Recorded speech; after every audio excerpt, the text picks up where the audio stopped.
पादपद्मं लोके जरारुक् भयमृत्युनाशनं दातारमीशं विविधौषधीनां शङ्खं चक्रं जलौकां दधतं मृतघटं चारुदोर्भिश्चतुर्भिः सूक्ष्मस्वच्छातिरुद्यं शुकपरिविलसन् मौलिमम्भोजनेत्रं कालाम्भोदोज्ज्वलाङ्गं कटितटविलसच्चारुपीताम्बराढ्यं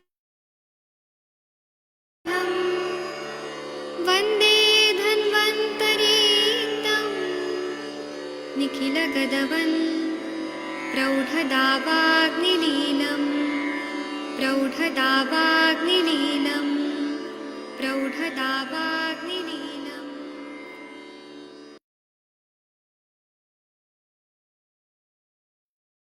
प्रणाम सभी लोग को। मैं वैद्य अरविंद पाठक आप सभी लोग का स्वागत करता हूं। सभी लोग को कोटि कोटि प्रणाम करता हूं। आइए आज हम लोग बहुत ही महत्वपूर्ण विषय पे बात करेंगे। हमारे पेशेंट जो आते हैं उन लोगों को ये रहता है कि आप कोई तो पथ्य दीजिए, परहेज दीजिए। तो हमें पेशेंट लोगों को बताना पड़ता है कि हर व्याधि का पथ्य अलग होता है। एक मिनट रुकिए, एक मिनट रुकिए बस। यहाँ मेरा चेहरा नहीं आ रहा, कुछ तो सेटिंग में प्रॉब्लम है। सर आपकी फोटो दिख रही है। वही तो मैं दिखाने का कोशिश कर रहा हूँ, लेकिन मेरा चेहरा ही क्यों नहीं आ रहा। एक मिनट बस सेटिंग में, क्योंकि मैं आज तो हरिहर सर आए थे, उनका मैंने आपको वीडियो भेजा था। अभी मैं ग्रुप में भी डाल देता हूँ। अभी एक मिनट रुक जाइए बस, मुझे टाइम दीजिए। मैं बहुत मेहनत से कुछ नोट्स बनाया हूँ आप सबके लिए कि अर्श व्याधि में क्या पथ्य रहता है, फिर उदर व्याधि में क्या पथ्य रहता है, मेन मेन अग्निमांद्यता में क्या रहता है।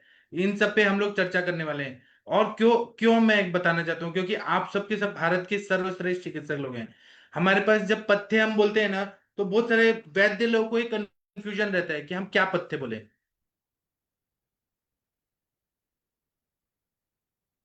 एक मिनट रुक जाए। डॉक्टर हरिहर सर आप पहुंच गए अच्छे से? देखिए अनम्यूट कर पा रहे हैं कि नहीं। जी सर। आप पहुंच गए? हाँ सर, मैं 5 बजे पहुंच गया था इधर। अच्छा, आपको कैसा लगा सर? मजा आया? बहुत मजा आ गया। हाँ, आज हरिहर सर ना बच्चों को कुछ पढ़ा रहे थे। बच्चों को इतना मजा आया ना, सबने सर का आशीर्वाद लिया पैर छू के। मजा आ गया। शायद मैं अभी दिख नहीं पाऊंगा, मैं सेटिंग बाद में कर देता हूँ। मैं यहाँ पे पीपीटी दिखा के ही आप लोगों को दिखा देता हूँ। अपना जी चेहरा सर। मैं बाद में दिखाऊंगा। जो मेन बात है वो पढ़ाई नहीं हो पा रहा है। एक मिनट रुक जाइए, कुछ तो मैं यहाँ पे सामने दिखा देता हूँ। पथ्य विज्ञान करके एक हमारा पीपीटी में दिखा देता हूँ, क्योंकि जो हमारा बात है ना वो मुद्दा रह जाएगा और फिर टाइम वेस्ट होगा। यहाँ पे मेरा सेटिंग में कुछ नहीं आ रहा है, तो उसको मैं ऐसे ही दिखा देता हूँ। यह पथ्य विज्ञान। हाँ, आप लोग को स्क्रीन पे दिख रहा होगा, लेकिन मैं नहीं दिख पा रहा हूँ। पथ्य विज्ञान, इस पे हम लोग चर्चा करने वाले हैं। मैं अपने आप को ऑन करने का कोशिश तो करता हूँ, लेकिन मैं दिख रहा हूँ कि नहीं। मैं आप लोगों को नहीं दिख रहा हूँ ना। मैं नहीं दिख पा रहा हूँ ना, कुछ तो सेटिंग में प्रॉब्लम हुई है यहाँ पे। मैं बाद में उसको ठीक कर दूंगा। अभी मेन बात हम पढ़ाई का बात करते हैं कि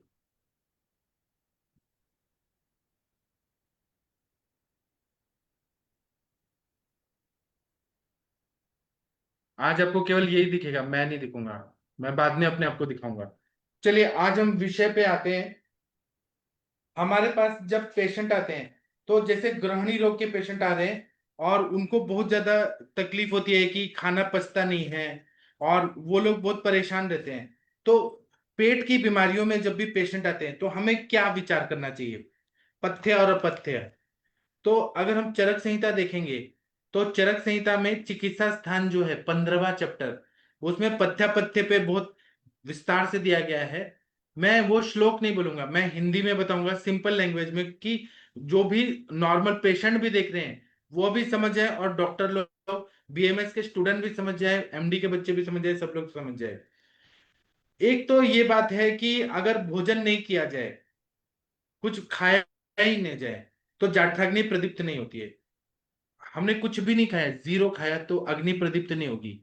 क्योंकि जब हम अन्न का सेवन करते हैं तो वही अन्न से आहार रस बनता है, रक्त बनता है, और वहां के जो पूरे इंद्रियां हैं और ऑर्गन्स हैं उनको वो स्टिमुलेशन मिलता है, और फिर वहां पे मतलब उनका कार्य होता है, जो भी जैसे पित्त का स्त्राव है वगैरह होता है। तो हम कुछ ना खाएं तो जाठराग्नि प्रदीप्त नहीं होगी, और अगर अधिक मात्रा में खा लिया जाए तब भी अग्नि प्रदीप्त नहीं होती। इसीलिए आचार्य चरक जी बोलते हैं कि बाह्य अग्नि में ईंधन न डाला जाए तो वह स्वयं शांत हो जाती है। उसी तरह से आहार भी डालना जरूरी है। पेशेंट न खाए तो वो सोचो भूख बढ़ जाएगी, हाँ आमावस्था में लंघन कराना है, लेकिन नॉर्मल जब भूख लगे तब अन्न खाना जरूरी है। क्योंकि उन्होंने बोला है कि अगर बाह्य अग्नि है, बाह्य जगत में आग जल रही है, ईंधन नहीं डाला जाए तो शांत हो जाती है। और अगर अल्प अग्नि के ऊपर बहुत ज्यादा ईंधन डाल दिया जाए तो दबकर नष्ट हो जाती है। इसी तरह से ये दोनों कंडीशन है कि खाना न खाना और थोड़ी अग्नि है और ज्यादा खाना, ये अग्नि का विनाशक होता है। इसीलिए अग्नि की रक्षा के लिए सम मात्रा में आहार करना श्रेयस्कर होता है। खाना खाना बहुत जरूरी होता है। अगर मंदाग्नि है और वैद्य जो है वह उचित रूप से स्नेह नहीं दे रहा है, ज्यादा दे रहा है या स्नेह नहीं दे रहा है, अन्न नहीं दे रहा है, पीने के लिए नहीं दे रहा है पेय पदार्थ, चूर्ण नहीं दे रहा है, आसवरिष्ठ नहीं दे रहा है, सुरा नहीं दे रहा है, तो जाठराग्नि का बल जो है वह कम हो जाएगा। और उचित रूप से अगर दे दिया जाए, अग्नि को ध्यान में रखना है, हमें युक्ति पूर्वक समझना है। दुष्यम देशम कालम प्रकृति अनलम वयः। उस हिसाब से अगर हम अग्नि थोड़ा प्रदीप्त हो रहा है, भूख अच्छी लगने लगी है, तो हम स्नेह दें। जैसे हम कृत मासरस, कृत युष ये सब देते हैं तो थोड़ा स्नेह देते हैं। अन्न भी देते हैं, पीने के लिए भी पदार्थ देते हैं, चूर्ण देते हैं, आसवरिष देते हैं, तो जाठराग्नि का बल बढ़ जाता है। जैसे कि एग्जाम्पल दिया है कि जो सारयुक्त लकड़ी है, लकड़ी जल रही है, तो अगर उस लकड़ी मजबूत है और जलने वाली लकड़ी को डाल दिया जाए तो वह अग्नि को बहुत देर तक स्थिर और प्रज्वलित रखती है। उसी प्रकार अगर अग्नि जितना प्रमाण में चाहिए उतना है, और देने वाला जो वैद्य है उसने वैद्य रोगी को उचित प्रमाण में स्नेह दिया, अन्नपान दिया, चूर्ण दिया, आसवर, अब चूर्ण में बहुत सारे हैं, वैश्वानर चूर्ण है, फिर हिंगवाष्टक चूर्ण है, लवण भास्कर चूर्ण है, अजमोदादि चूर्ण है, दाड़ीमाष्टक चूर्ण है। अरिष्ट में देखे तो मृद्विका अरिष्ट है, द्राक्षासव है, द्राक्षारिष्ट है, और अन्नपान भी है तो लघु और साथ में आहार दे रहे हैं, और स्नेह में घृत का पान करा रहे हैं, घृत डाल के दे रहे हैं, और आसव भी दे रहे हैं अलग अलग तरह के। तो इससे क्या होगा कि जाठराग्नि बहुत दिनों तक स्थिर रहेगी और प्रज्वलित बनी रहेगी। दूसरा क्या बताया है कि कब कब आहार लेना चाहिए, पथ्यापथ्य अगर हम लोग पढ़ रहे हैं तो हमें ये बहुत जानना जरूरी है कि अगर हमने सुबह खाया खाना, ठीक है, और उसका पाचन अच्छे से नहीं हुआ है, लेकिन शाम को अगर हमने भोजन कर लिया तो उससे कोई हानि नहीं होगी। सुबह का खाना ठीक से नहीं पचा और शाम को खा लिया ना, हल्का भूख है, खा लिया तो कोई प्रॉब्लम नहीं है। क्योंकि दिन का दिन में खा सकते हैं सूर्यास्त के पहले, लेकिन सुबह का खाना नहीं पचा और रात को भी अपचन हुआ है तब नहीं खाना चाहिए। क्योंकि इन्होंने बोला है कि सूर्य की किरणों से कमल खिल जाता है, लोटस जो होता है कमल सूर्य की किरणों से खिला रहता है। उसके बाद दिन में सूर्य की किरणों से हृदय जो है विकसित रहता है, हृदय के विकसित होने पे सभी स्रोत खुले हुए रहते हैं। तो हमने थोड़ा व्यायाम किया, वॉकिंग किया खाना खाने के बाद, तो फिर भूख लग जाएगी, हार्ट पंप करेगा तो कोई नुकसान नहीं होगा। लेकिन अगर सुबह का खाया है पचा नहीं है और रात हो गई है सूर्यास्त के बाद, तब रात को नहीं खाना चाहिए। अगर हमने अन्न का सेवन किया तो अपच करेगा और अजीर्ण, और फिर विलंबिका, फिर अलसक और विदग्धा जीर्ण, अब दुनिया भर की बीमारियां अजीर्ण के टाइप, आमाजीर्ण, विष्टब्धा विदग्धा जीर्ण ये सब करेगा, रस शेषाजीर्ण करेगा। दूसरा बताया है कि अगर गेहूं का आटा है अग्नि अच्छा है तो गेहूं के आटे को घृत में भूंज कर जल में घोलकर चीनी मिलाकर पीने से वह शरीर को पोषण करता है, दृश्य रहता है। उसी तरह से ग्रहणी रोग है, उसमें हम पथ्या पथ्य देखते हैं तो सर्वश्रेष्ठ पथ्य ग्रहणी रोग में क्या बताया है? तो उसमें तक्र बताया है, क्योंकि तक्र दीपन करता है, तक्र ग्राही है, लघु है और उत्तम लाभ देता है। तक्र अगर अम्ल है, खट्टा है अगर तक्र, छाछ, तो पित्त को प्रकोपित कर देता है। तो हमें हमें ये देखना है कि तक्र किस तरह से, तो मीठा तक्र जो है वह सबसे अच्छा होता है, खट्टा दही वाला नहीं चाहिए हमें। दूसरा, और वो पित्त प्रकृति है, पित्त की बीमारियां हैं तो नहीं देना है। और तक्र में इतना गुण होता है कि ये मधुर विपाकी होता है। तो मधुर विपाक होने से अगर थोड़ा सा पित्त इधर उधर इम्बैलेंस है तो पित्त को ज्यादा प्रकोपित नहीं करेगा, हल्का खट्टा चाहिए, हल्का, ज्यादा नहीं। और कषाय और रुक्ष होता है, तो ये तक्र जो है छाछ, वो वायु की वृद्धि करना चाहिए, लेकिन यह स्वादु भी है, अम्ल भी है, सांद्र भी है, तो वात की विकृति में भी हितकर होता है। इसलिए तक्र जो है वो ग्रहणी रोग में सर्वश्रेष्ठ पथ्य कारक होता है। और तुरंत ही मथा हुआ जो तक्र होता है, सद्य मथित तक्र, उसके सेवन करने से शरीर में दाह भी नहीं होता है। वो पाचन क्रिया को अच्छा कर देता है, ग्रहणी को ठीक कर देता है, पित्त धरा कला को रीजनरेट कर देता है। और उदर व्याधि और अर्श व्याधि में जहां जहां तक्र का निर्देश किया गया है वहां पे तो तक्र और छाछ इसको तो देना ही देना है। यह पथ्यापथ्य में मैं स्टार्ट किस व्याधि से किया? ग्रहणी से किया, क्योंकि हमारे पास जितने पेशेंट आते हैं वह ग्रहणी के रोग से पीड़ित रहते हैं, या अर्श से रहते हैं, या अतिसार से रहते हैं। इसलिए ग्रहणी को ध्यान में रखना ही जरूरी है। ग्रहणी वाले जो रोगी रहते हैं उनके लिए बोले हैं कि तक्र दीपन होता है, ग्राही होता है और लघु होता है, इसलिए पथ्यकारी है। और तक्र मधुर विपाकी होता है, मतलब पेट में जाके मीठा हो जाता है, इसलिए ये पित्त का प्रदूषक नहीं है। ये कषाय रसात्मक थोड़ा होता है, अम्ल होता है, मधुर होता है, थोड़ा उष्णवीर्य होता है, विकासी होता है, विकासी मतलब सभी जगह स्त्रोतों में फैल जाता है, रुक्ष होता है तो कफ में भी हितकारी है। और ये मधुर है, अम्ल है, सांद्र है और तुरंत बनाया हुआ है, तो अविदाही है और वायु में हितकारी है। ग्रहणी रोगियों के लिए तो तक्र का सेवन पेट भी अच्छा करता है, अतिसार को भी अच्छा करता है और अर्श को भी अच्छा करता है, अग्नि को दीपन करता है, आम का पचन करता है। और गाय का तक्र जो है वह दुनिया में सर्वश्रेष्ठ पथ्य में बताया है। इसलिए मैंने ग्रहणी रोग पहले लिया और सबसे अच्छा पथ्य मैंने बताया तो तक्र बताया। तक्र जो है ये हितकारक है, तीनों दोषों का शमन करने वाला है। छाछ जो होता है उसके उसको औषधि के साथ भी ले सकते हैं, मतलब हर मेडिसिन का अनुपान के रूप में ले सकते हैं।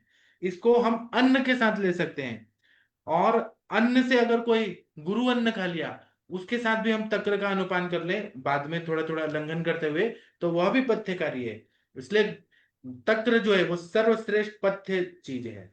अब इस पे छाछ पे आदरणीय हरिहर सर, आप कुछ बताना चाहेंगे? आप छाछ का प्रयोग तो आप लोग बहुत ज्यादा करते हैं सौराष्ट्र में, आप छाछ पे कुछ बोलिए सर, आपका सब लोग सुनेंगे। जी सर। आपका वीडियो ऑन कर दूं? वीडियो ऑन करेंगे? वीडियो ऑन करके तक्र के बारे में बताएंगे, छाछ के बारे में। शायद सर चले गए। इस तक्र पे मनीषा मैडम आप कुछ बोलना चाहेंगी? छाछ पे केवल बताइए, पथ्य पथ्य पे आपका कोई मत है, विचार है तो बताइए प्लीज। हरिहर सर बोलेंगे। हरिहर सर वीडियो ऑन करना चाहेंगे? आती है आवाज सर? आवाज आ रही है, वीडियो ऑन करके बताना चाहेंगे कि बंद करके? जी सर। वीडियो ऑन करके बताइए सर। हाँ, बताइए सर। सर हमारे सौराष्ट्र में तो बहुत तक्र का सेवन किया जाता है, और हाँ खास हाँ पचने में लघु है, जल्दी पच भी जाती है। और मान लो कि अग्निमंद हो तो खाने में हिंगवाष्टक चूर्ण या तो लवज भास्कर चूर्ण इनके साथ लिया जाता है।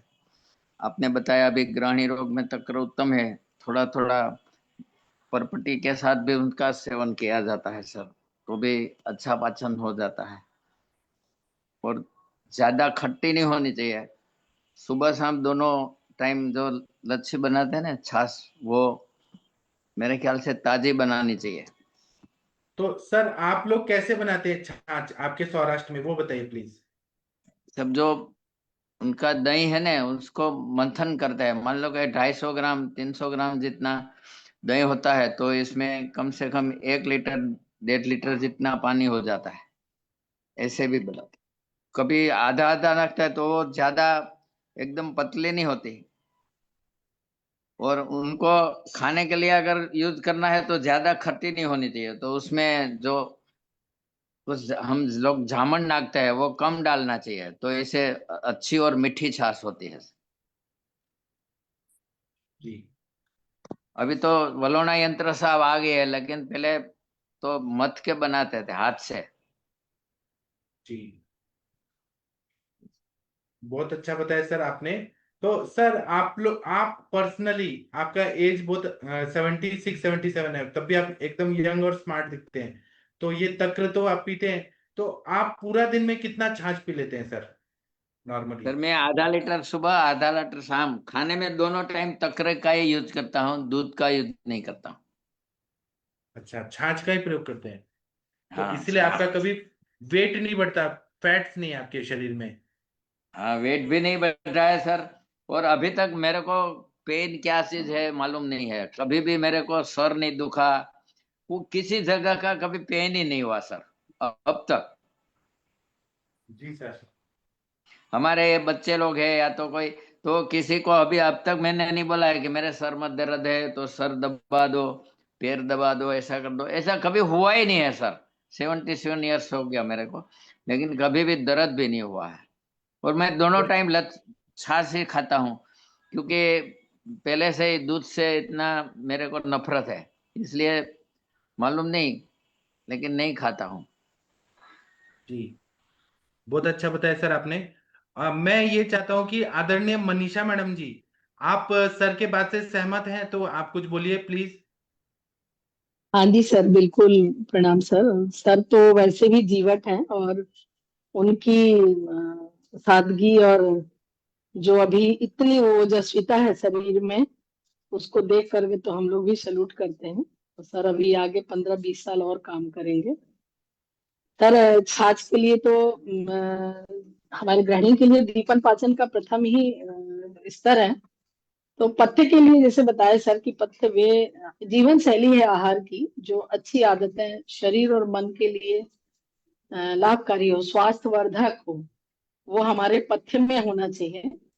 और अपथ्य के लिए कि जो अपथ्य हमारे लिए हानिकारक पदार्थ है, जैसे आजकल फास्ट फूड है, और कभी भी खाना, बिना भूख के खाना, बिना उसके पानी बहुत ज्यादा पी लेना, या पानी की मात्रा ही कम ले लेना, और जैसे नशा पान करना, ये सारी चीजें स्वास्थ्य के लिए नुकसानदेह है। पथ्य में शरीर के जो अति सूक्ष्म मार्ग हैं, और यदि हम ग्रहणी में या बिना ग्रहणी के भी यदि तक्र को लेते हैं, तो सूक्ष्म मार्गों को भी वो जा करके क्लीन करता है और पोषण करता है सर। तक्र का इतना बड़ा महत्व है सर। तक्र सेवन पे 100 वर्ष तक व्यक्ति स्वस्थ और जीवन अच्छी जी सकता है। तक्र का सेवन करें, वो जैसे सर बताए कि ताजा तक्र होना चाहिए। जैसे सुबह दही जमा दी खूब सवेरे उठ के, और उसको फिर मथनी से मथना है। मिक्सी में करते हैं लेकिन वो गुण नहीं रहता। जैसे हम मिक्सी में मसाला पीसते हैं तो वो तत्व काफी उसके जल जाते हैं, खत्म हो जाते हैं। जो सिल में पीसा जाता था वो बहुत ही स्वादिष्ट भी था, और उसमें सारे तत्व भी मिलते थे। तो पथ्य में हमारा ये आता है। लेकिन आज की भागदौड़ की दुनिया में यदि इतना भी लोग कर रहे हैं तो अच्छी बात है, कर लें। तो इसमें सारा सुख और पोषण प्रदान करता है तक्र। हमारे जितने भी हमारे पाचक रस हैं, और उसको सिक्रीट करता है। लिवर को बहुत ज्यादा मदद देता है। यदि लिवर में कोई फैटी लिवर है, या ये सब एडिमा है, या कभी सिस्ट भी है, तो औषधि के साथ तक्र का अनुपान लेकर के देते हैं उनको। यहाँ तक कि मुख से लेकर के और एनस तक की पाचन से जो अवरुद्धता है और जो व्याधि है, उस सारे सिस्टम को वो बेनिफिट देता है। यदि हम पेशेंट को यदि पाइल्स है, फिशर है, फिस्टूला है, जो भी है, तो उसमें भी उसको अलग अलग अनुपान विधि से कभी जीरा जीरका के साथ, तो कभी अजमोदा के साथ, तो कभी हींग के साथ, सेंधा के साथ, ऐसे मिला करके देने से, हरिद्रा के साथ बहुत ही फायदेमंद दवा है। और ये सिंपल है, जो घर में हर एक को बहुत अच्छे से प्राप्त हो सकती है। हमारे धातुओं को भी ये अच्छे से संतुलित कर देता है। नाना प्रकार के जो स्रोत मार्ग जो अवरुद्ध हो जाते हैं उनको भी खोल देता है। और मैं इसका स्वयं भी मैं प्रयोग की हूँ। मैं बहुत परेशान रहती थी, क्योंकि बहुत मानसिक शारीरिक सारे श्रम करने पड़ते हैं, बहुत अच्छा से टाइम नहीं मिल पाता है कभी एक्सरसाइज का भी। तो लेकिन तक्र सेवन 2 गिलास कर लिए, उस दिन कोई दिक्कत नहीं होती है।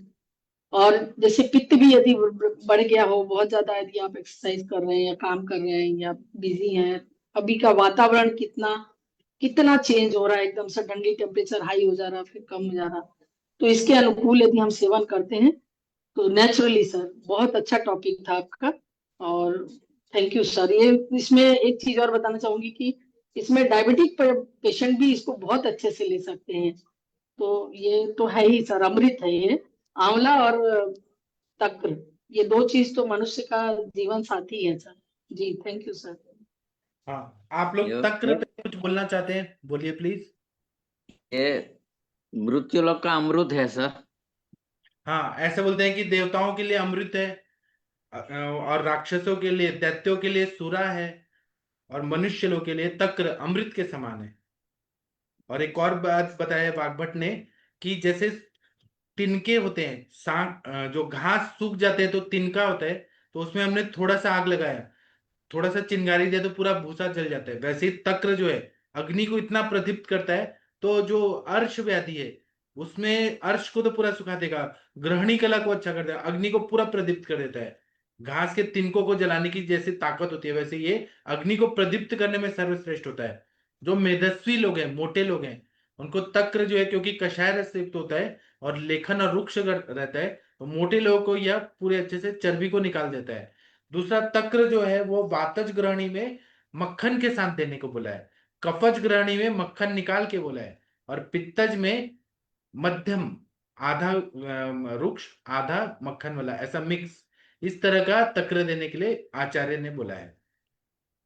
आप लोग को कुछ बोलना है तक्र भी तो बोल सकते हैं। तक्र जो है वो रात को भी दे सकते हैं। मैंने पथ्य में एक चीज और सीखा है कि किसी किसी को छाछ जो रहता है, रात को सर्दी जुकाम करता है, तो मैंने एक अपना इन्वेंशन किया, और मैंने टीका से भी निकाला है कि दही 1 पाव लेना है, और 1 लीटर गर्म पानी, बॉइल्ड गर्म पानी लेके दही में डाल देना है, और उसको मथनी से मथ देना है, जीरा भून के डालना है, काला नमक डालना है, ऐसा 1.25 लीटर का, 1.25 लीटर का छाछ बन जाता है। और इसको आप गरम गरम पीने के लिए दीजिए।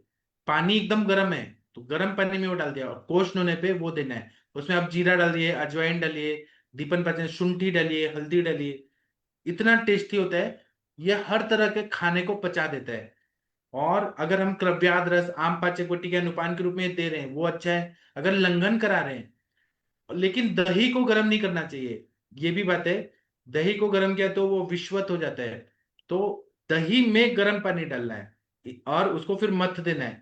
तो यह तक्र बहुत अच्छा होता है, दीपन पाचन होता है, क्योंकि ठंडा तक्र जो होता है सबके लिए साथ में नहीं होता है। और शरद मतलब ठंडी के टाइम पे तो बिल्कुल साथ में नहीं होता, रात में नहीं होता है। किसी किसी कंप्लेन करते हैं ज्वाइंट पेन हो रहा है, सर्दी जुकाम हो रहा है, तो उनके लिए गर्म तक्र जो है इस मेथड से बनाया हुआ सबसे अच्छा होता है। आप लोग कुछ बताना चाहें बताइए, नहीं तो हम और जी दूसरे सर, वो पत्ते वाले। दही जैसे कभी कभी पेशेंट, सॉरी, लोगों को हाँ, जैसे बोलिए बोलिए। जानकारी नहीं रहती ना, तो दही जैसे कम जमा है और आधा जमा हुआ दही विष होता है सर। आधा जमा हुआ दही को नहीं सेवन वो करना मंदक चाहिए। होता है, मंदक, वो तो विष होता है, जी विरुद्ध होता है जी मंदक दही। हाँ, उसको ऐसे नॉर्थ इंडिया में बोलते हैं कुंवारा दही, उसका शादी नहीं हुआ है, ऐसा कुंवारी दही, ऐसा वो बहुत स्किन डिजीज करता है। और दूसरा बात है कि पर्युषित अन्न तो नहीं खाना चाहिए, जैसे पनीर है, फर्मेंटेड आइटम, ये सब सड़ा हुआ चीज है। आज के जमाने में, जो पहले के जमाने में बोलते थे कि गर विष होता है, गर विष का मतलब क्या होता है कि पहले के जमाने में एक राजा की बहुत सारी पत्नियां होती थी, तो वो राजा को वशीभूत करने के लिए अपना मेंसेस का ब्लड, नाखून, मल और शरीर के कुछ पार्ट्स ऐसे डाल के खाने में डाल देती थी कि राजा हमारे वश में हो जाए, और जादू टोना करती थी। तो वो विष जानने से राजा या तो मर जाता था या बीमार हो जाता था।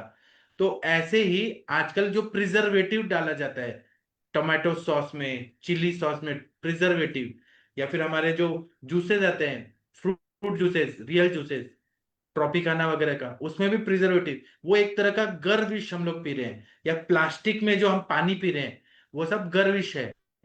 चाय का जो कप होता है वो प्लास्टिक का है, वो भी क्या है, तो गर्विश है। तो गर्विश इतना ज्यादा हो गया है, और भगवान ने, देवता मतलब ब्रह्मा जी की हम पे कृपा है कि हम इतना विष लेने के बाद भी मनुष्य जी रहे हैं। मतलब बीमारी तो हो रही है लेकिन जी रहे हैं। ये तो भगवान का एक अद्भुत चीज है कि उन्होंने हमें बचा के रखा है कि विष जाने के बाद भी।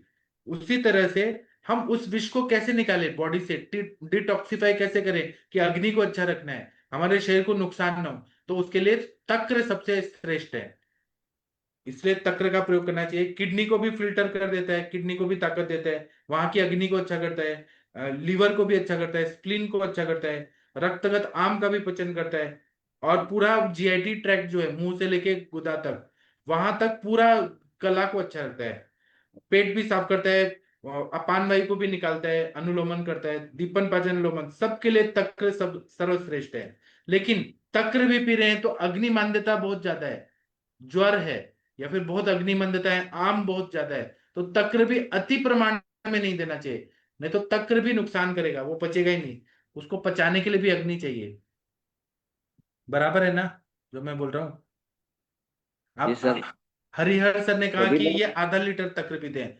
अगर किसी ने कहा कि सर आप तो तक्र को इतना अमृत बोल रहे हैं, आप 5 लीटर पीजिए तक्र, तो वो अग्निमंद तो करेगा ही। तो इसलिए कोई भी जो है मात्रावत, और मात्राशीति अध्याय में क्या बोला है, मात्राशी स्यात्, मात्रा के हिसाब से मेडिसिन भी देना है, पथ्य पथ्य को भी देना है।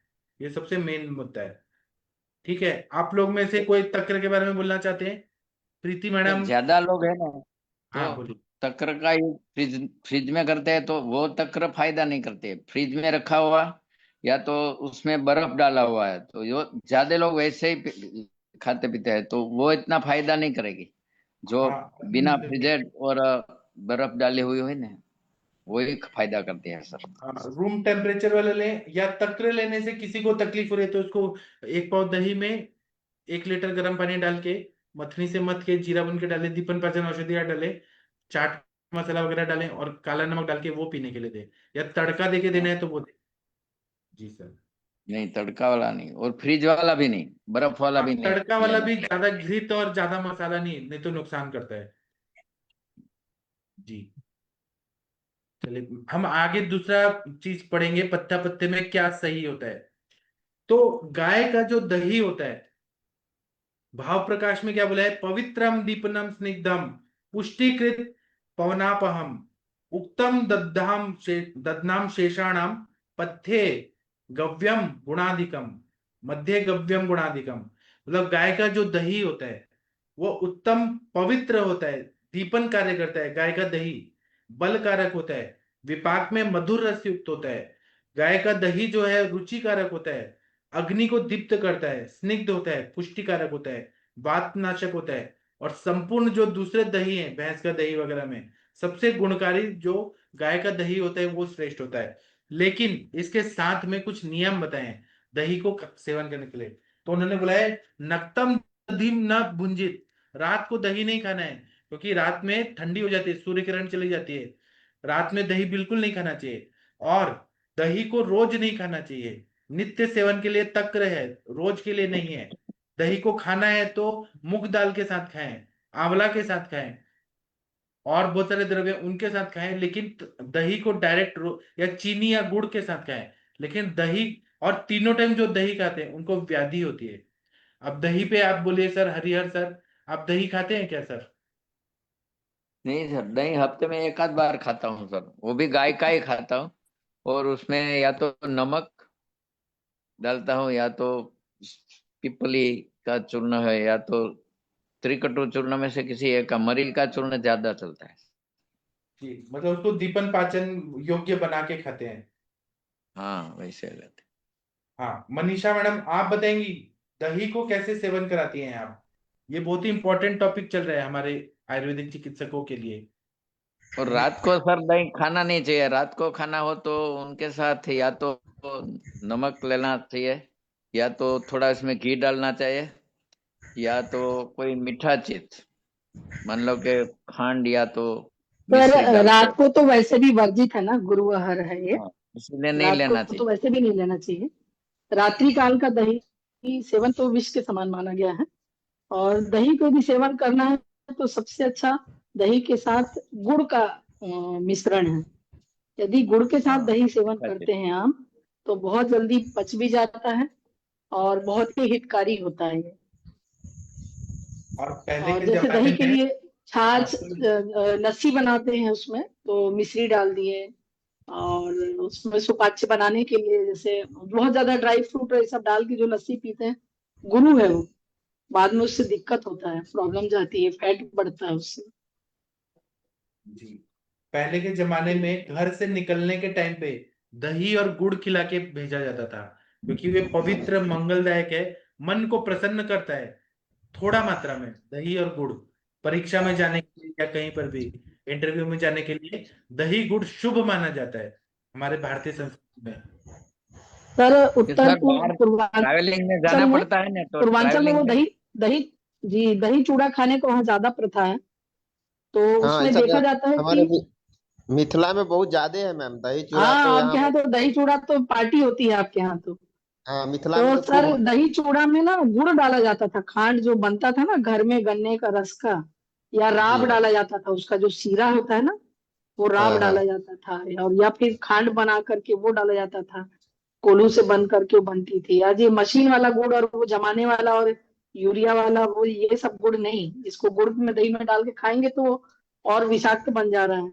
तो वो गुड़ डाल करके, और वो पुरानी परंपरा थी, उन्होंने कितने जानकार थे वो लोग कि दही के हम्म। साथ खूब वो बूरा खांड और दही बहुत गुड़ ज्यादा ज्यादा गुड़ खाते के थे भूरा, सर वो लोग। गुड़ के भूरा बोलते हैं हम लोग मैम, गुड़ का हाँ पाउडर जो सर, होता है। मुनमुन मुनमुन साहब 2-2 किलो खा लेते हैं वहां के लोग दही।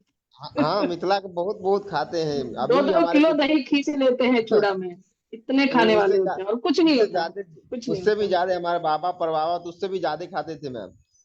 जी जी। जी तो मैम ये जी है मैम। खाने का, पहले के लोगों ने बहुत अच्छे साइंस को अपनाया था। और अभी जो विकृति आई है तो इसमें तो कहना ही है बस। जी सर। और दूसरा बात है कि दही का सेवन कर रहे हैं, लेकिन अगर अच्छा से व्यायाम कर रहे हैं, अर्धशक्ति व्यायाम कर रहे हैं, ब्राह्म मुहूर्त में उठ रहे हैं, तरुण हैं, तो दही का कोई नुकसान नहीं होगा। लेकिन अगर अग्निमंद है, शरीर में सूजन है, शोथ है, और दही खाएंगे तो और सूजन बढ़ जाएगा, दिन में सो रहे हैं, तो वो नुकसान करता है। और दूसरा बात, पहले के जमाने में गुड़ बनाते थे, उसमें काली मिर्च डालते थे, तो गुड़ भी इतना बढ़िया टेस्टी लगता था, काली मिर्च वाला गुड़, तो वह भी दीपन पाचन करता था। जी। और दही चूड़ा जो है वो सालों भर नहीं खाते, कभी कभी खाते। अगर साल भर खाएंगे तो वो नुकसान करेगा। जी। बोलिए बोलिए हरिहर सर, दही के बारे में कुछ बताइए सर। सर पत्ते दही पत्ते। के बारे में, पहले हम लोग ट्रैवलिंग में जाते थे, बाहर जाते थे, तो सुकन के लिए दही गुड़ खिलाते थे। तो मेरे ख्याल से ट्रैवलिंग में करने से ज्यादा वात प्रकोप होता है, तो वो वायु का प्रकोप भी कम हो और अग्नि प्रतीत हो ट्रैवलिंग में, इसलिए दही और गुड़ खिलाते थे, ऐसा मेरे को। और क्या होता है, एग्जाम के टाइम पे माताएं पहले पैर छूने के पहले दही गुड़ खिला के और तिलक लगाती थी। उसका हाँ। महत्व, काम शोक भयाद वायु, भय से वायु का प्रकोप होता है, तो इंसान का मन विचलित ना हो, इसीलिए दही गुड़ खिला के भेजा जाता था। क्योंकि दही शीतल भी है, और शीतल होने के बाद भी इसके गुण क्या है कि बल कारक है, मानसिक बल, शारीरिक बल, और विपाक में मधुर रस युक्त है, रुचि कारक है, अग्नि को प्रदीप्त करता है, पुष्टि कारक है, वात नाशक है। अगर हम देखें तो दही जो है यह मधुर रस होके उष्ण वीर्यात्मक होता है, बराबर है ना। तो यह स्पर्श में शीत है, लेकिन पेट में जाके उष्ण वीर्यात्मक होता है, ऐसा मानते हैं, क्योंकि ये अग्नि को प्रदीप्त करता है। दही ठंडा करेगा शरीर को, लेकिन ये उष्ण वीर्यात्मक माना गया है। दूध जो है वो शीत वीर्यात्मक माना गया है। जी। आइसक्रीम जो है, आइसक्रीम भी जो है वो उष्ण वीर्यात्मक माना जाता है, लेकिन आइसक्रीम अलग अलग तरह के होते हैं, उस पर हम बाद में बात करेंगे। आप लोग कुछ गाय के दही पे बोलना चाहते हैं तो बोलिए। महाजन सर, आप कुछ बोलना चाहेंगे? बचपन की याद आई क्या दही के बारे में, गाय के दही के बारे में? डॉक्टर राम जी आप बोलिए please sir, Bhosle sir, Vikas ji, Champa madam, Preeti madam, बोलिए कुछ आप लोग दही के बारे में, तक्र के बारे में। सब लोग सुन रहे हैं। चलिए, भैंस का जो दही होता है, भैंस का दही जो होता है वो माहिषम दधि सुस्निग्धम श्लेष्मलम वात पित्तनोत स्वादुपाकम अभिषंधि वृषम गुर्वस्त्र दूषणम, मतलब अस्त्र दूषणम, मतलब रक्त की तुष्टि करता है भैंस का दही। जो लोग ज्यादा खाते हैं और रक्त की शुद्धि नहीं कराते तो वो पित्त कारक होता है और वह रक्त को दूषित करता है। और वो अत्यंत स्निग्ध होता है, कफ जनक होता है, विपाक में मधुर रस को है। अभिसंधि, अभिसंधि मतलब स्त्रोतों में क्लेद, क्लेद बहुत ज्यादा करता है भैंस का दही। वीर्यवर्धक है, शुक्र बढ़ाता है। तो जब एक बार लालू प्रसाद यादव जी आए थे, जी टीवी का जो वो प्रोग्राम था उसमें इंटरव्यू लिया गया कि लालू जी आपके इतने संतान कैसे हैं। उन्होंने पूरा 1 डजन बच्चे पैदा किए। उनसे पूछा गया कि आप इतने वीर्यवान बलवान कैसे हैं, तो उन्होंने कहा कि हम बिहार के हैं, हम दूध और दही खाने वाले हैं, जो हम में ताकत है वो किसी में नहीं है। मतलब उनका जो ये है ना, वो दूध वाले ग्वाले हैं, तो वह बढ़ाता है। ये जो बोला गया है ना, भैंस का दूध वीर्यवर्धक है। और जो व्यायाम करते हैं तो वह सच में सच बात है। लालू प्रसाद यादव जी से पूछिए, मुलायम सिंह यादव जी का भी ये कहानी है कि वो एक जमाने में पहलवान थे, बहुत स्ट्रांग रहते थे वो। तो उनका भी बहुत ऐसे ताकत रहता था। तो जो दूध दही का सेवन करते हैं उसमें सच में ताकत होती है, और वो उतना व्यायाम भी करते थे। बराबर है ना? भैंस के दही पे कुछ बोलना चाहते हैं आप लोग? भैंस का दही लेकिन अभिसंधि है, उसको ज्यादा नहीं खाना चाहिए। जिसकी अग्नि अच्छी नहीं है उसको रोज नहीं खाना चाहिए। और कुछ बोलना है तो बोलिए प्लीज। और जो बकरी का दही होता है, अजा दही, बकरी का दही होता है, मल को रोकने वाला होता है। किसी को अल्सरेटिव कोलाइटिस है, जिसमें बहुत बार लूज मोशन हो रहा है, प्रवाहिका है, अतिसार हो रहा है, आमातिसार है, पक्वातिसार है, रक्तातिसार है, भयातिसार है, शोकातिसार है, तो मल को रोकने के लिए बकरी के दूध से बनाया हुआ दही सबसे अच्छा है। लघु है, त्रिदोष नाशक है, अग्नि दीपक है। बकरी का दही जो है वो श्वास रोग में काम आता है, क्योंकि बकरी जब जहां जहां जाती है बहुत सारी वनस्पतियां खाती है। तो अस्थमा में सबसे अच्छा है, कास में अच्छा है, अर्श में अच्छा है, क्षय रोग में, और कृष्णता में हितकारी है।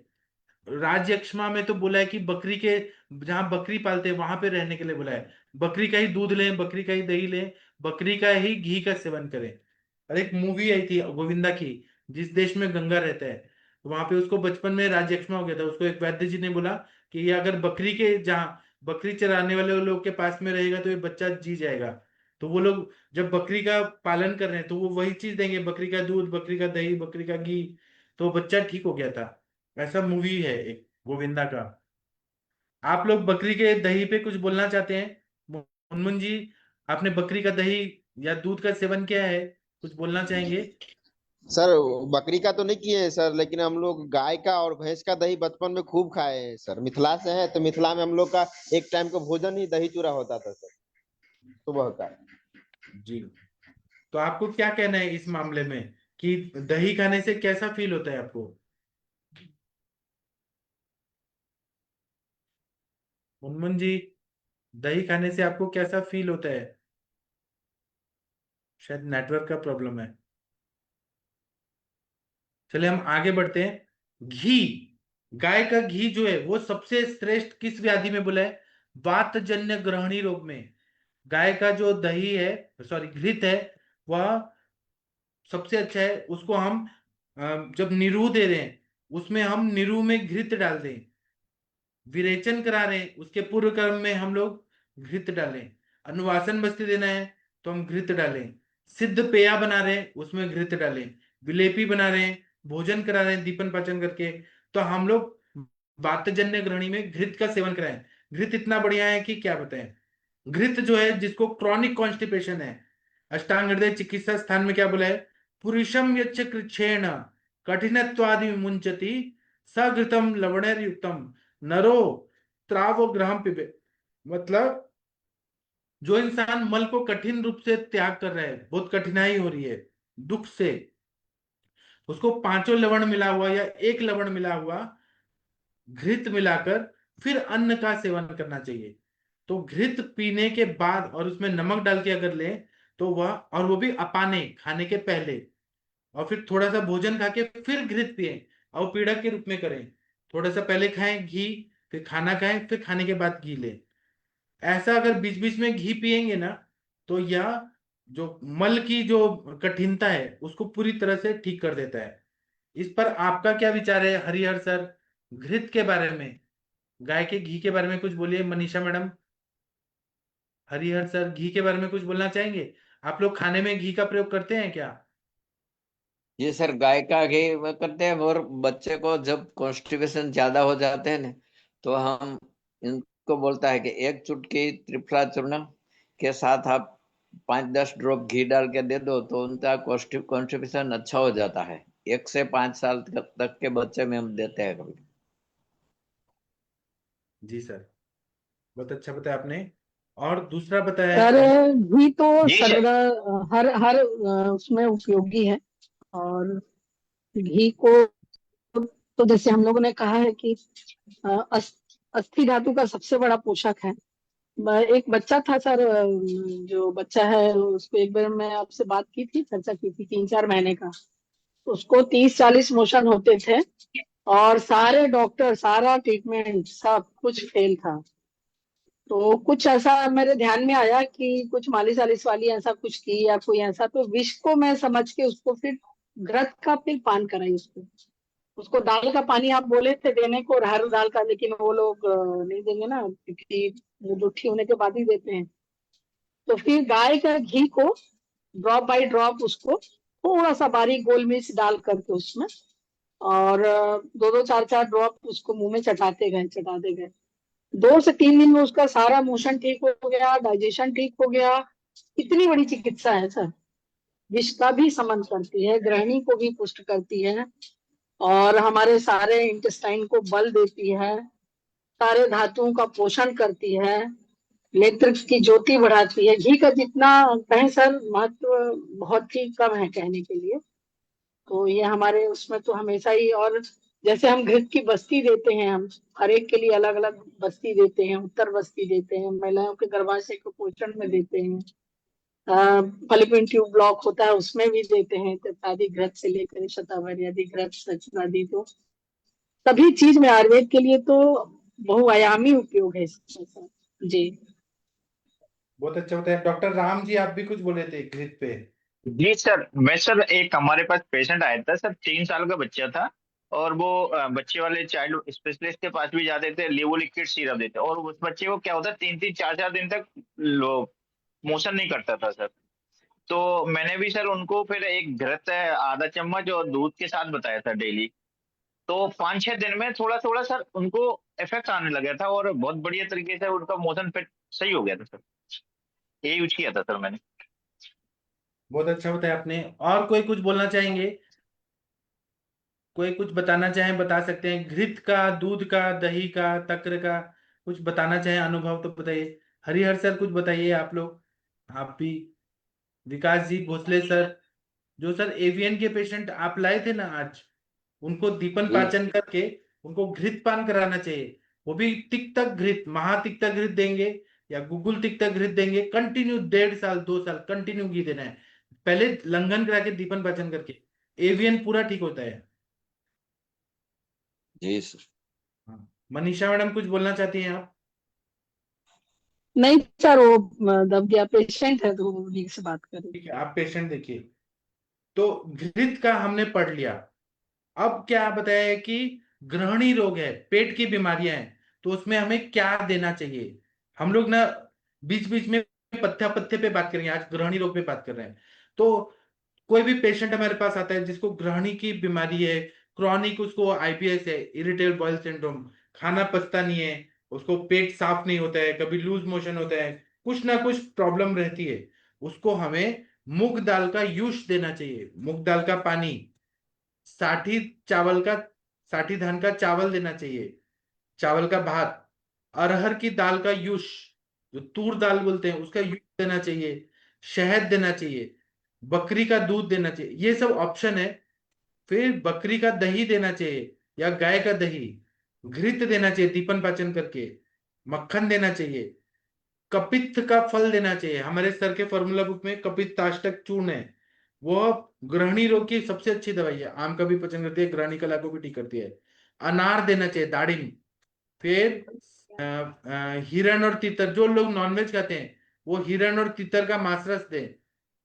दूसरा क्या है कि अगर पेशेंट रात को नहीं सोता है तो उसको स्लीप होना बहुत जरूरी है, 7-8 घंटे रोज नींद होनी चाहिए, तब ग्रहणी रोग जल्दी ठीक होता है, हील होता है। पेशेंट को जरूरत है तो वमन कराएं, लंघन कराएं। उसके बाद में लाज मंड जो है, जो लाजा होती है उसका मंड बना के दें, जिसको हम खिल का मंड बोलते हैं, खिल का मंड या लाज मंड। मसूर और अरहर और मूंग का यूश दें। मक्खन निकाला हुआ जो छाछ है वो दें या दही दें। और हम लोग सूरा और आसव का प्रयोग करें। कच्चा बेलफल दें तो पेट के लिए अच्छा होता है। उसी तरह से चौलाई का साग जो है वो बहुत अच्छा होता है। तक्र अच्छा है। पानी दें तो उसका काढ़ा, मतलब पानी को बॉईल करके दें, पानी को 1/4 करके हाफ तक गर्म करके वो दें ग्रहणी रोग में। जामुन का फल सबसे अच्छा है। धनिया अच्छा है। मंजिष्टा अच्छा है। जीरा अजवाइन अच्छा है। ये सब ग्रहणी रोग के लिए पत्ता पत्ते बताए हैं। उसी तरह से अलग अलग अवस्थाओं में बताया है। बंगसेन नाम का ग्रंथ है। एक जमाने में पीले रंग की गाय मिलती थी, तो पीले रंग की गाय का दूध है वो वातनाशक है। सफेद रंग की गाय का दूध है वो पित्त रोग नाशक है। लाल गाय का दूध है कफ नाशक है। और कपिला गाय, काली गाय का जो दूध है वो त्रिदोष नाशक है। इसलिए काली गाय अगर किसी को मिल जाए, उसका दूध जो है वो, आपने सर देखा है काली गाय पीली गाय, आदरणीय हरिहर सर आपने देखा है अपने सौराष्ट्र में अलग अलग हाँ कलर। सर। हाँ, अलग अलग कलर की गाय आती है, सफेद काली और कपिला भी होते हैं। कपिला हाँ गाय तो यहाँ हमारे उसको पूजनिक भी मानते हैं। किसी को घर है तो वो कभी वो गाय को बिकते भी नहीं है, वो जब तक उसका पालन पोषण होता है तब तक करते हैं। कपिला गाय किसी किसी का घर रहती है, ज्यादातर कपिला गाय कम मिलती है सर इधर। लेकिन वो सर्वश्रेष्ठ मानी गई है, त्रिदोष नाशक है, हाँ, क्योंकि वो सूर्य लाल का। कलर की मिलती है, सफेद कलर की मिलती है, वो सब मिलती है। हाँ, तो ये हमें ना ध्यान से पेशेंट को जब भी हम ट्रीटमेंट दे रहे हैं, तो ट्रीटमेंट दे रहे हैं हमारा, लेकिन हम पथ्या पथ्य क्या बोल रहे हैं वह भी हमें देखना जरूरी है। खाए पिए क्या, जो मॉडर्न डॉक्टर्स डाइटिशियन का हेल्प लेते हैं, न्यूट्रिशन वाले का देते हैं, हम लोग चिकित्सक लोग हैं, हम लोग जो पथ्या पथ्य देंगे वो सर्वश्रेष्ठ होगा। और ग्रहणी रोग में ऐसा बताया गया है कि जागरण नहीं करना चाहिए। जो जागरण करता है 2 घंटा 3 घंटा ही सोता है, उसको वो ग्रहणी रोग बढ़ जाता है। फिर ज्यादा पानी नहीं पीने को देना है, ज्यादा मैथुन नहीं करना है, मल मूत्र को वेगों को नहीं रोकना है। जिनको ग्रहणी रोग है उनको विरुद्ध भोजन नहीं करना है। जो लोग विरुद्ध भोजन करते हैं, चाय के पहले पानी, विहार में चाय के पहले पानी चाय के बाद में पानी, ये भी नुकसान देता है। और चाय ज्यादा पीना ये ग्रहणी को खराब करता है। तंबाकू गुटखा खाना जो विरुद्ध है, असात में है, उसको नहीं खाना है। जंक फूड खाना ये अपथ्य बोला है। धूप में ज्यादा, धूप में रहना ये भी अपथ्य बताया है। फिर जो कड़ धान्य, सूखा धान्य है, जैसे मटर है, मटकी है, बाजरी है, ये अति प्रमाण में देना ये नुकसान देता है। उसी तरह से जो ग्रहणी रोगी है उनको जो साग वाली सब्जियां हैं, एलोपैथी के डॉक्टर बोलेंगे कि आप रफेज खाओ, बहुत ज्यादा रफेज खाओ। आयुर्वेद बोलता है कि वो साग वाली जो है ग्रीन लीफी वेजिटेबल्स वो हिसाब से दें, ज्यादा नहीं देना है। उसी तरह से अति लवण न दें, गुरु अन्न न दें, गुरु पीने के लिए कोई भी हैवी चीजें न दें। और जो मालपुआ होता है, मालपुआ, कचौरी, पकोड़े और हैवी चीजें जो जंक फूड आज के जमाने में पिज्जा बर्गर, मैदा के बनाए हुए पदार्थ ये न दें। अगर देंगे तो फिर पेशेंट को अग्नि जो है वो खराब हो जाएगा। अग्नि खराब होगा तो पेशेंट कभी नहीं ठीक होगा। इस पर आप कुछ बोलना चाहेंगे? आज अरविंद सक्सेना सर नहीं आए, उनकी याद आ रही है। चलिए, हरिहर सर आप कुछ बोलना चाहेंगे? ग्रहणी रोग में अपथ्य क्या होता है? मनीषा मैडम आप कुछ बोलना चाहेंगी? मुनमुन जी, विकास जी, बोलिए ग्रहणी रोग को क्या नहीं देना चाहिए?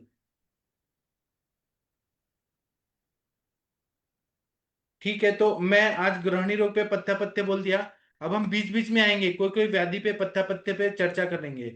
ठीक है, अब हम नेक्स्ट जब भी सेशन लेंगे पत्ते पत्ते पे, तो अर्श व्याधि का पथ्य और अपथ्य क्या होता है, इस पे हम लोग चर्चा करेंगे। ठीक है, तो मैं अभी सेशन बंद कर देता हूँ। आप सबके सब भारत के सर्वश्रेष्ठ चिकित्सक लोग हैं, और मैं कोशिश करूंगा मेरा वीडियो दिखे। और आप लोग ना पेशेंट लेके आइए रात के 9 से 10 के बीच में। जिसको भी पेशेंट का केस टेकिंग कराना है वो लोग 9 से 10 के बीच में जुड़िए। तो अभी मैं सेशन बंद करता हूँ। थैंक यू, प्रणाम सभी लोग को। जी सर, प्रणाम। प्रणाम सर।